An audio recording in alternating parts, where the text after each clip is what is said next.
हा शक्तिपीठ महामार्ग याची आम्हाला काही गरज नाही आणि त्यामुळं देवेंद्र फडणवीस हा तुमचा जरी ड्रीम प्रोजेक्ट असला तर तो गुंडाळून ठेवा, तो काय आम्ही चालून देणार नाही।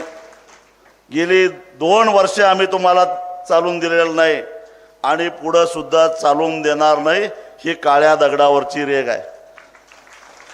तुम्हाला काय वाटलं मोदींनी आणि तुम्ही मिळून 1 लाख कोटी रुपयाचा बुलेट ट्रेन 2 लाख कोटी करून तसाच रेटून नेला, तसं शक्तिपीठ महामार्ग रेटता येईल, पण इथं सांगली, कोल्हापूर, सोलापूर या भागातले राजर्षी शाहू महाराजांच्या तालमीत तयार झालेले सगळे पैलवान आहेत, हे तुम्हाला जड जातील एवढंच सांगतो।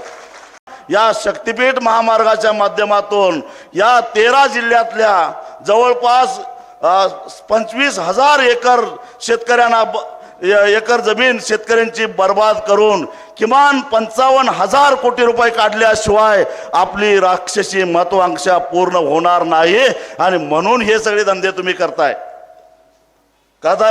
कदाचित तुम्हाला दिल्लीला जायचं असेल, तुम्हाला पंतप्रधान व्हायचं असेल, मी काय म्हणतो अगदी जागतिक पातळीवर जा, आमचं काय म्हणणं नाही, पण आमचं वाटोळं करून जायला लागला तर तुम्हाला नागपुरातच काढल्याशिवाय सोडणार नाही, हे लक्षात ठेवा।